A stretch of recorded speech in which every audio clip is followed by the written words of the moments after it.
Hello everyone, thanks for dropping by. As you can see, that's another Cadillac. That's the XT5, the SUV version of the CT5. I quite like that one as well, and I quite like that colour. Dad had a Wolseley 444 in that colour when I lived at my childhood home, i.e. 1 Ashford Avenue here in Warrington.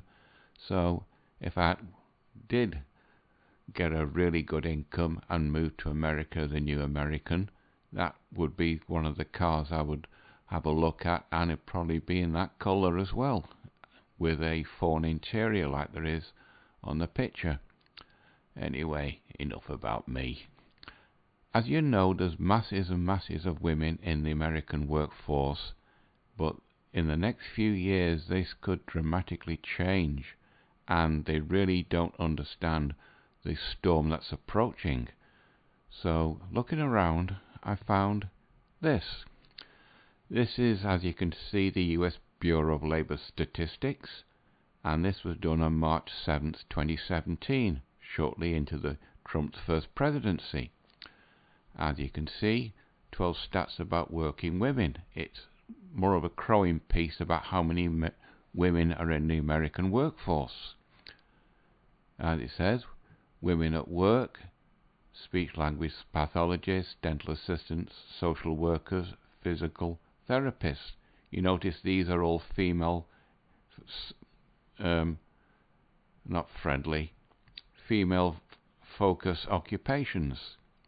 Then pharmacists, lawyers, civil engineers, mostly guys, and HVAC, refrigeration mechanics and installers, that's mostly guys.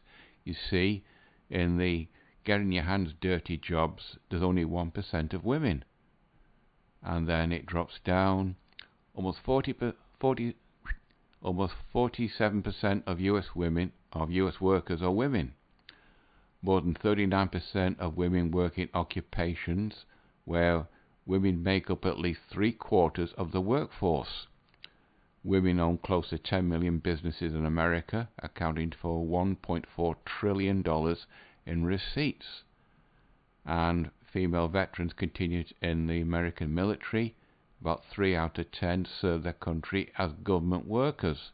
That could be office jobs in the Pentagon and the US Department of Defense connected to the Congress building, etc., or in jobs where the US arms manufacturers work with the US Department of Defense, something like that. Now, if you drop down, women in management occupations, notice human resources, 74%. That's why a lot of American companies have gone woke, gone full of activists, and they're performing quite poorly. Social community service managers, 71%. Education administrators, 65%. That is the American education system, which gives you an idea how it's poorly, because there's 65% of women working behind the scenes in the administration sector. Food services management, 46%. Marketing and sales managers, only 45%. Chief executives, that's the C-suite, only 27%. And computers.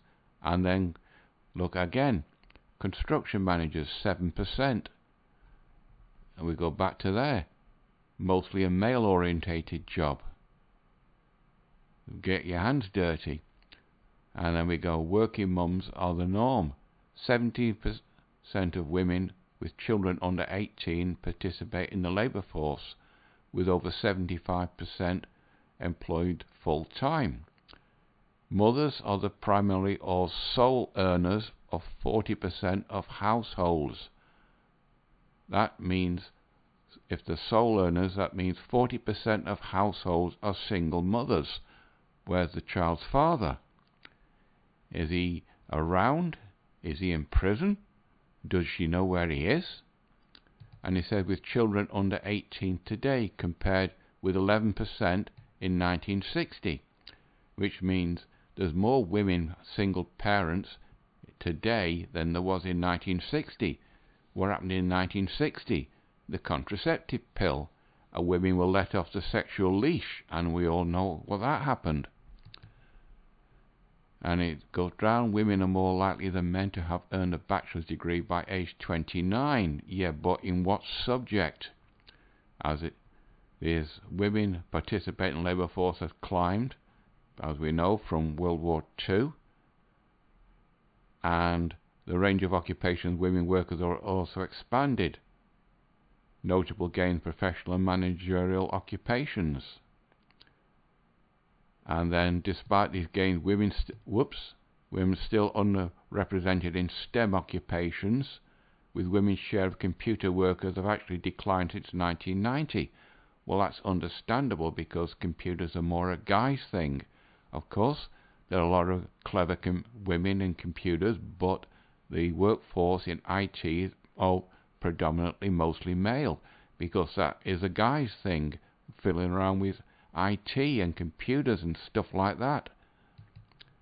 And then the unemployment rate for women was 4.8% in January when Trump got sworn in, down from a peak of 9% in November 2010 when before Trump, Obama, when he was in. So Trump got the unemployment rate down for women from 9% to 4.8%. And then more yada yada, similar to the graphs at the top. But women are more likely than men to have earned a bachelor's degree by 29. The more men are going into trade skills in America, but women are going into colleges. But as I said, what's the bachelor's degree in? Is it in a occupation where they can land a job? But anyway, CNN caught wind of this, and this was done on August 29th, 2019, shortly into Trump's presidency. There are more single working women than ever, and that's changing the US economy. This was naturally written by a woman, lady called Anikan Tapi, and don't know who he is. It says there are more single women in the workforce than ever, and that's having a profound effect on the US economy. Fair enough.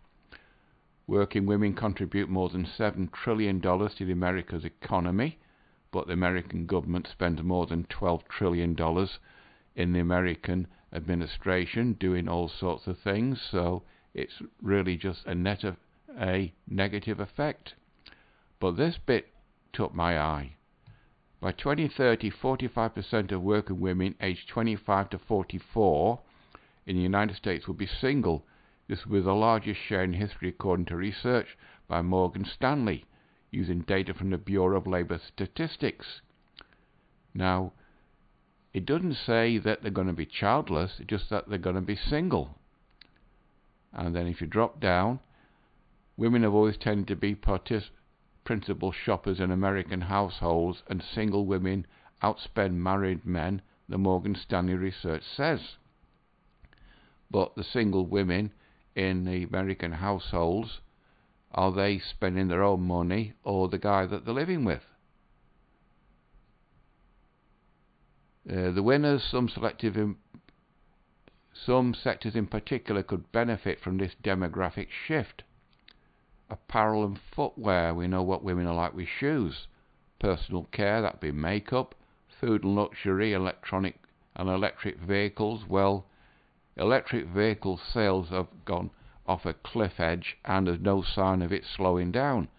So that could be a moot point where the electric sales vehicles slow down to virtually nothing, as Americans are more wanting to go back to ICE and diesel powered vehicles.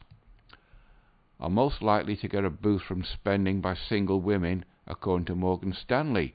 But these single women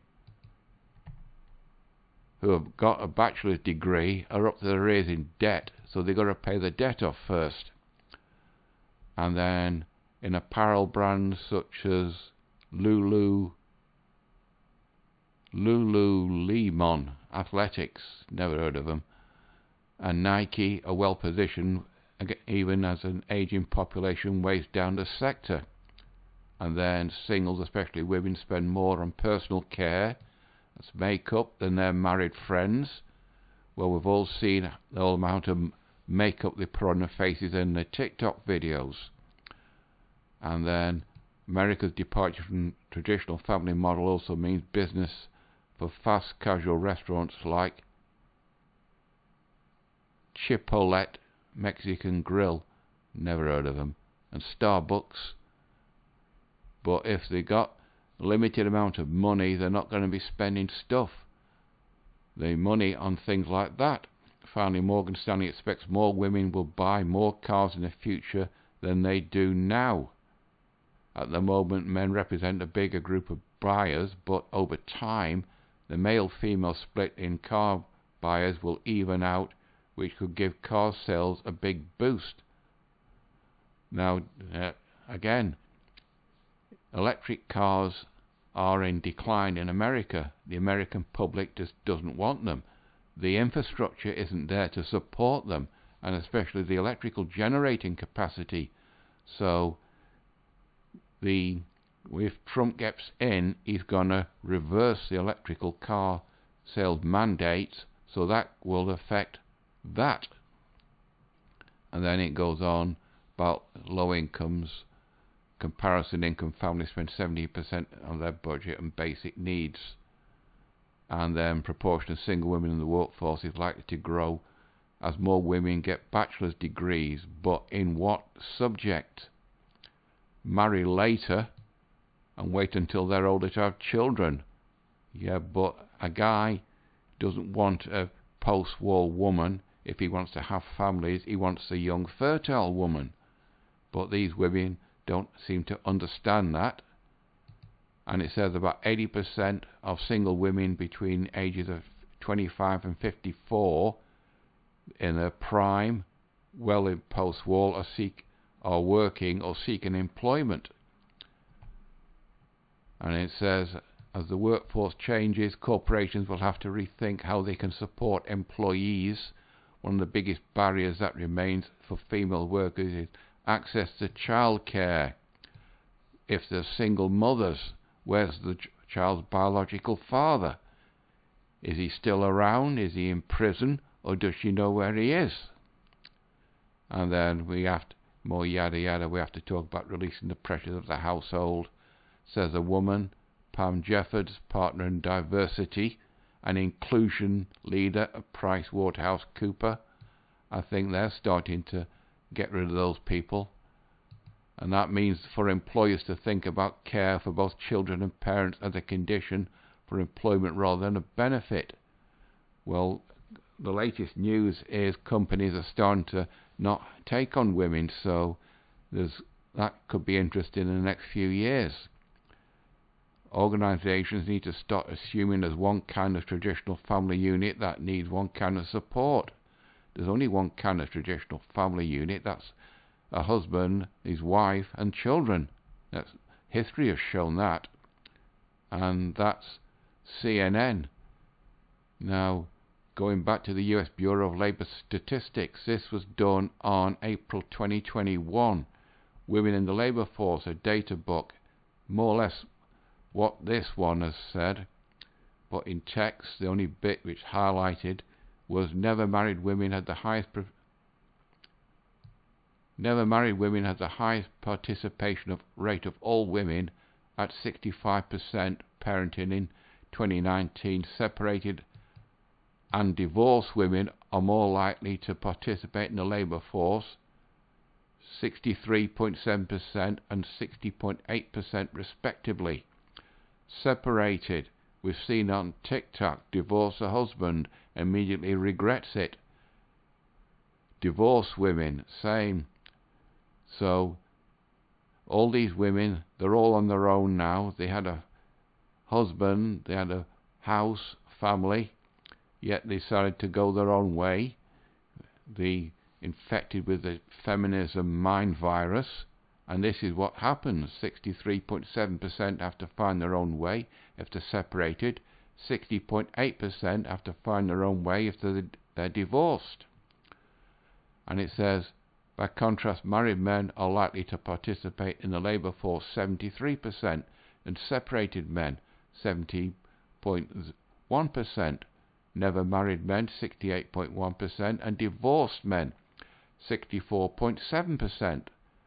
The labour force participation rates for widowed men and men who tend to be older are 19.8% and 24.2% respectively.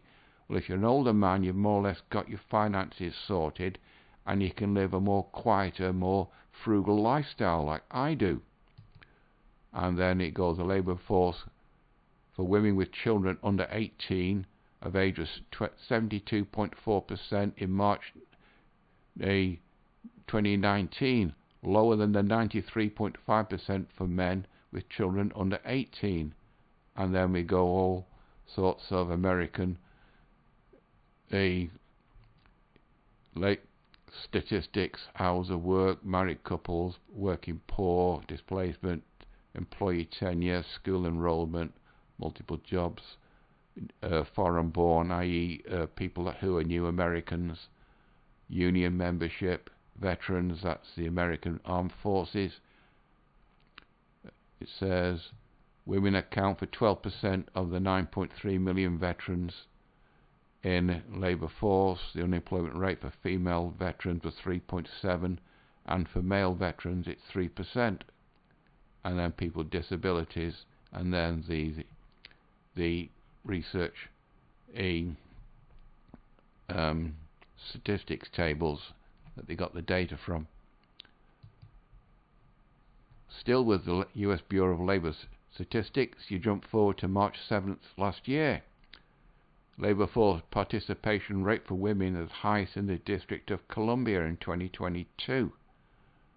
And then for Women's History Month, apparently there's a whole month for women in America. Look at the women's labour force participation. And there's the map of America and its labour force participated. I had a look through this before, and where's Nebraska? There's Nebraska. Apparently Nebraska has 65.5% of all women in America as the highest percentage. I don't know what they do in Nebraska. Could be a farming area or ranches or something like that. But there's more women percentage in that state working than there is in the rest of America. On the other end, Tennessee, Kentucky, there we go. West Virginia, only 49.5% of women in the labour force in that state are working. That could be a farming area, I don't know. But apparently this area here is the highest amount of women in the labour force. I don't know what those states produce. They could be manufacturing hubs, but you tell me. Anyway, it looks down. For a nation, the whole labour force participation rate for women is 56.8% as of 2022. Now, if you click on that, you go to chart data, and then you go labour force participation, and the women in the labour force. The biggest one naturally is California, with 8,701,000 women in the Californian labour force. A lot of that is in the sex trade. Because remember, California is the hub of American porn industry. So you could say knock off 500,000 or 750,000 women from that working in Only Fools, in the porn industry, call girls, escorts, all the rest. They're all working, but they're different type of jobs. And then Georgia is 2.48 million, and Florida is 5,050,000. Florida is number 2, and California, as I just showed you, is number 1. But anyway, you go back to that. We got the labour force participation rate for women aged 2022, the final years of the Biden administration. 16 to 19, they're at school or in college. Then they graduate. then they usually are happily married. 25 to 34, they're in the prime. They should have got a husband by now. Post-war, the approaching menopausal, and then the seniors. Women aged 16 to 90 in the labour force, participation of 37.2% in 2022. They were probably working as part-time in cashiers, shops, things like that. And that's the statistics. Now, I found this, Fortune magazine. Women are skipping marriage and becoming a force in the workplace. What kind of force is debatable. This was written by another woman, Megan Leon Hardit, I think it was pronunciation. This was done on March 22nd last year. And then the number of single women, unmarried women in the workforce has grown 3 times faster than the outpool of workers in the past decade. As women are spending a large portion of their life single, that could be the MGTOW effect. Guys don't want to date them, many of whom are waiting longer to marry or start families. We've seen that, but if guys don't want to date, then they'll be waiting a long time. While others are, whoops, silly boy, what do you do that for? Why are women opting out of marriage around the world? Because they're too damn picky. And guys have seen what women are really like. Sorry about that, people. Women waiting longer to marriage and start families, while others are opting to remain permanently unattached. That could be the future cat ladies and these women that you see on TikTok in post-war complaining that they can't get dates with guys and nobody's wanting to go with them on the second or third date or even commit to them. It's a global trend, says Dia Hannaford, that's another woman, associate professor in anthropology at the University of Houston. In the US, the average age for first marriage for women has risen from as low as 20.1 in 1956, the year I was born, to an estimated 28.2 last year. But remember, in that age, the woman was in her prime.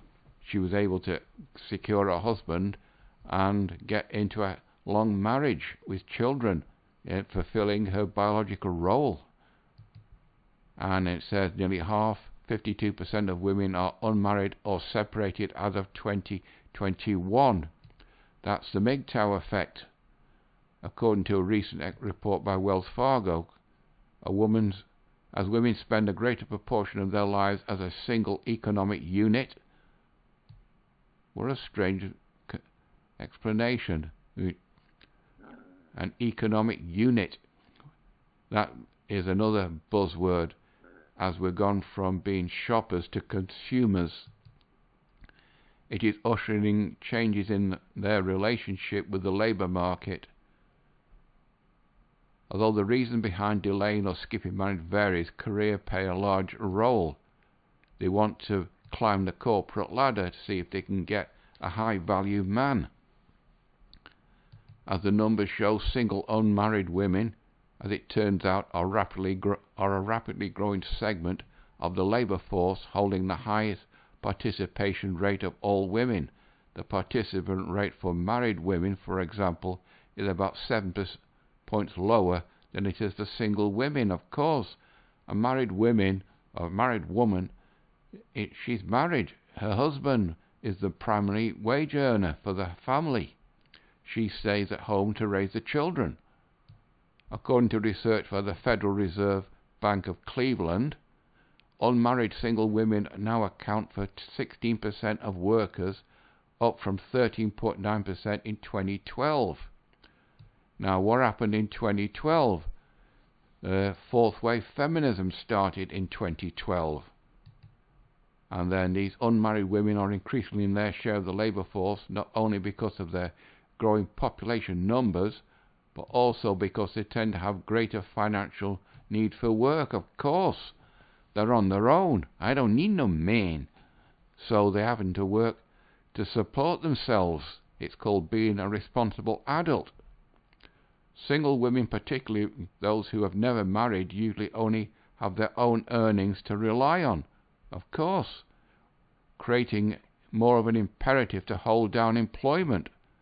But some of these daft bints, they think that they're activists and they practice their activism in the place of employment, and that causes the company to start losing money.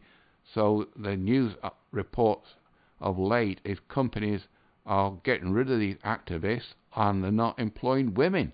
So they're their own worst enemy. Researchers found that the labour force participation rate of never married women has increased 1.9 percentage points over the last 10 years, higher than the rate of never married men. That would be the MGTOW effect, guys just not bothering to go with women. Then we get a prime age labour participation fully rebounded. The climbed a bit in 2015, dipped there just before 2016. Now, what happened in between 2015 and 2016? Fifth wave feminism started. Activists. The activist mindset going into the feminist movement. As a result, guys not wanting to go with women because they're activists and you've seen them, the entitled mindset. So the women have to work on a job for themselves and are increased it up exponentially. Then we had the pandemic and mass layoffs. It's climbed a bit and it started climbing again, and there's 77.2% of women. And then it goes more yada yada. Growing force participation rate amongst unmarried women also stands in contrast to an overall steady decline in the US participation rate prior to the pandemic. The rising number of single women in America has thus proved so much more needed support to the labour force over the past decade. And then a bit more yada yada. And then, so while single women who have never married are increasingly a critical labour source, particularly as employers continue to struggle with recruiting, there are still challenges to overcome to see continued financial and economic improvement for this sector of the population. That's all well and good. Now, I found this. This is Pew Research Center. This was done on February the 27th this year. And then Women's History Month to look at gender gains. It's just more similar to that. But the bit that took my eye was this bit. Since 1980, women have increased their presence in most of the 10 highest paying occupations in America. Now, this was 1980, 2021, just over 40 years. Physicists, the 13% and 38%, that does nothing. Dentists are doing, but this was interesting. I had to look that word up. Apparently that's heavy in mathematics. In the 40 years, there's only been just a 1% increase in that profession by women. Physics and astronomers, there's been an increase. Alright, there are some very clever women physicists and very clever women astronomers. That's a given. But in the 40 years, there hasn't been much of an increase. And just like that, just 1%. Lawyers, women are good at arguing, so there's naturally been an increase in lawyers. Sales engineers has only been a 3% increase. Pharmacists, which that's a indoor job, office type work, there's been a big increase. But airline pilots and navigators, in the 40 years there's only been a 5% increase in women doing that job. And there again, petroleum mining and geological engineers, predominantly a male-orientated profession. There's only been a 3% increase in women in 40 years. And then share of women in the opposite sex marriages earn as much as more than their husband. But the wages, the gender gap, the difference between the median earnings of men and women has remained relatively flat in America over the past 20 years. Naturally, because women have to take time off to have children, then start raising children. That's why guys keep working and women don't leave work for a while. That's why the wage is a mythical wage gap, but they can't understand that. Women still lag in top leadership positions in business and government. Women have made inroads in a wide range of leadership roles. In American federal and state legislators, 28% of U.S. congressional members and about a third of state legislators are women, unless you get, and then you get things like Nancy Pelosi, who stayed in the position far, far too long. Governors in American states, 8 Democratic and 4 Republican women serve as governors. In various American states, some of the state finances are a complete mess. Is the governor of that particular state a man or a woman? Alright, some guys are incapable of running an American state, but there's some cities and states in America, I've seen on the news, that the governor is a woman and they're in a complete mess. And presidential candidate Joe Biden's cabinet is a rare example of gender parity in government. There's 25 cabinet or cabinet-level positions. 12 are held by women, 48%. So the Biden administration has a 48% positions held by women. And as Biden has dropped out now, it's Kamala who's going to go against Trump in this coming election in November. And then the executive business leadership, Fortune 11 companies, CEOs, 11% CEOs are women, but women can make sometimes a complete mess of the company. Look at Lucasfilm, Kathleen Kennedy. Look how that's turned out. And then we go, slim majority of Americans say there are too few women in top political offices and executive businesses positions. And then the public is divided on whether being a woman makes it more difficult to get ahead. And actually, I said, it's written by a woman, and that's the lady who wrote it. That's the Pew Research Center. Fast forward to this year. This was done on June 26, a few weeks ago. This is the U.S. Chamber of Commerce. Data deep dive, women in the workforce. This is one that stood out. A shortage of women in the workforce and a shortage of workers overall. That means the birth rate's going down. There's women in the workforce. They don't want to have a family and a husband and children. They're married to their job. That's why there's a shortage of workers. Continues to cause long-term economic challenges for our nation. I should say so. Whoops. Silly boy. Companies of every size and industry across every state are facing unprecedented challenges trying to find enough workers to fill open jobs. The latest data shows there are 8.1 million job openings in America and 6.6 million unemployed workers. So they should be able to fill every one of those jobs. But what are the trades? What are the skills of these 6.6 unemployed workers? What did they study at college? Gender studies?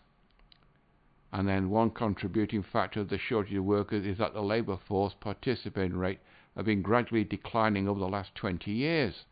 And then the pandemic. Let's see what that says. Outstanding labour shortages most impacted states. select a state. Try West Virginia. There's 54 available workers for every 100 jobs. You can look at that yourself, you know what to do now. And then we got the labour force participation rate. And there we go.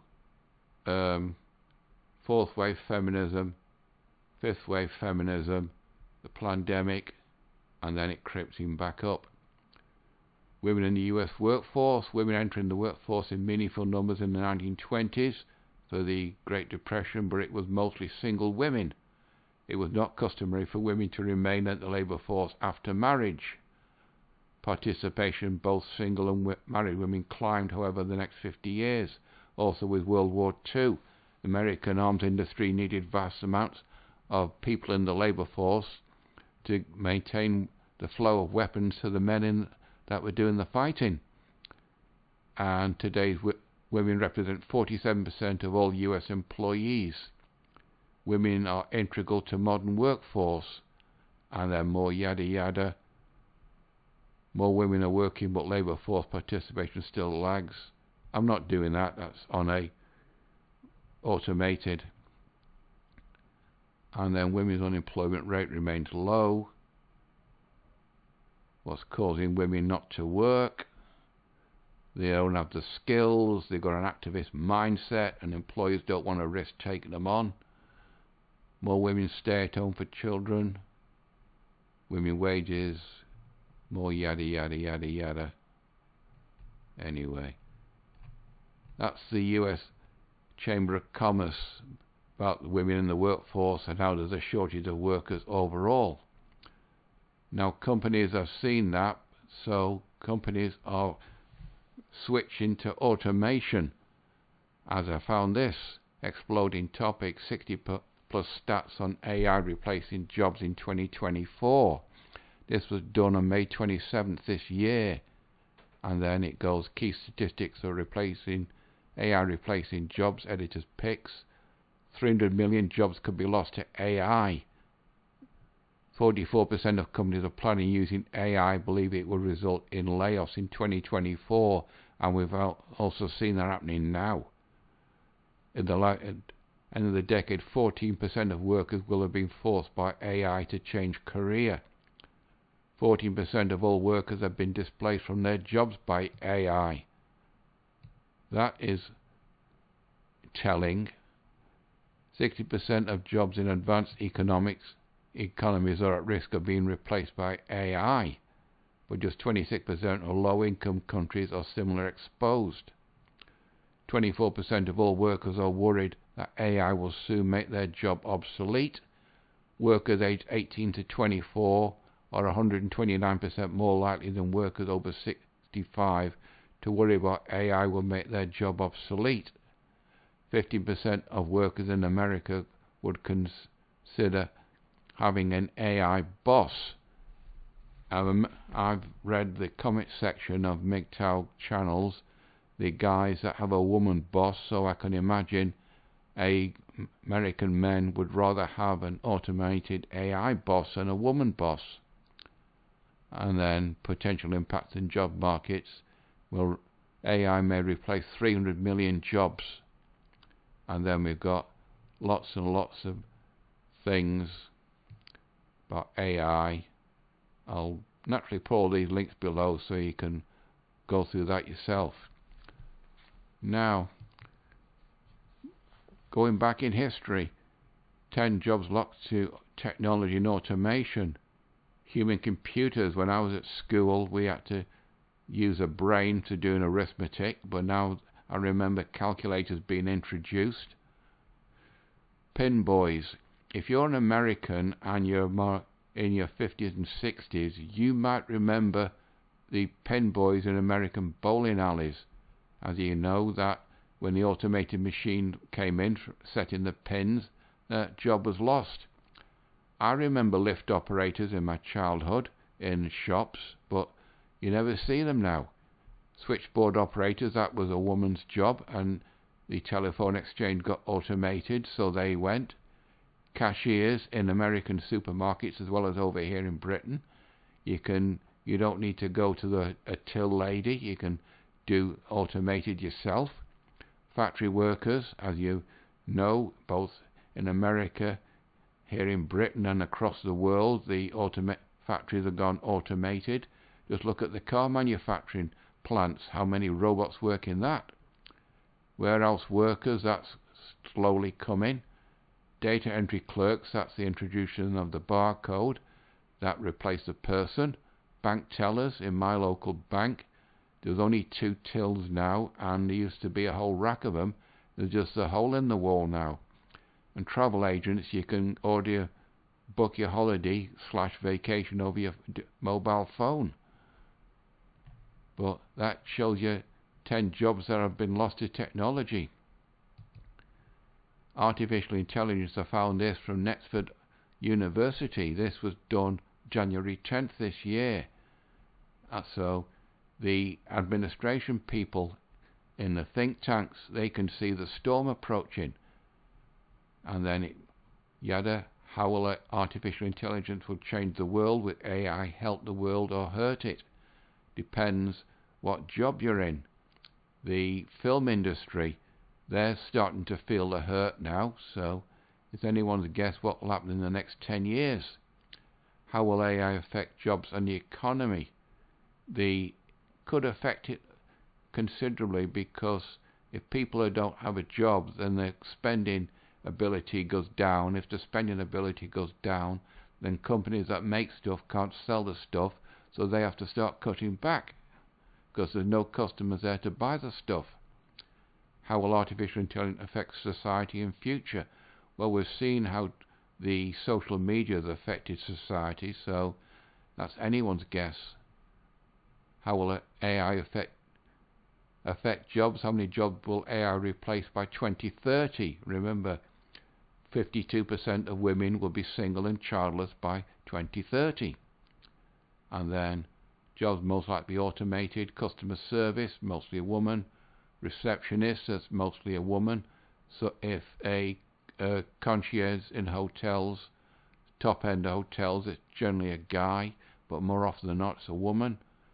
Accounts and bookkeepers, and salespeople, research and analysis, warehouse works covered before, insurance underwriting, that you can do insurance over the web, and retail, that could be the automated checkouts. And then more yada yada, jobs that won't be affected, teachers, lawyers, directors, CEOs, HR managers, that could be affected. The AI could replace them, and companies seeing how much trouble activists, HR staff are causing a company, they could decide to get rid of the HR department altogether. And then pathologists, psychiatrists, surgeons, computer systems analysts, and artists and writers. But Hollywood is starting to feel the AI wind blowing against them. And how many jobs will be lost by 2025? How many jobs will be lost by 2030? And more yada yada yada.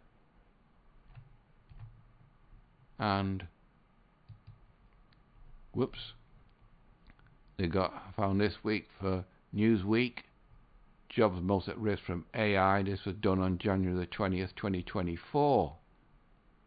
Rapid advancement of artificial intelligence technology is reshaping the job market, posing significant risk for various professions. And then more yada yada.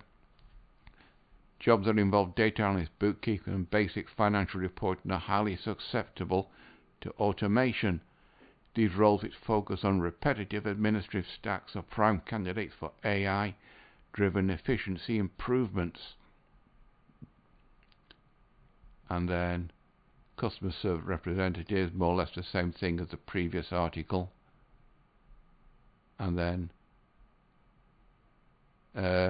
large language model, media content creation. That could be a future, a robot shop assistant, legal assistant, financial analysis. Now, of all these jobs that's going to be at risk from AI and automation, going back to CNN, I found this. This was done on June 22nd last year. Nearly 80% of women's jobs could be disrupted, automated by AI. Don't know who he is. More prime working age women are employed in America than ever before. The labour force participation rate for women between 15 and 54 years old, 25 and 54-year-olds, set a record high in April and then again in May. That could be the MGTOW effect. Women are forced to go their own way because guys just don't want to be with them anymore.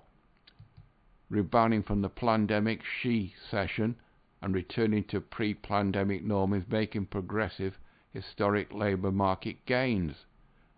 That could all change with AI. Companies found out that hiring women could be more problematic than just replacing them with an AI system.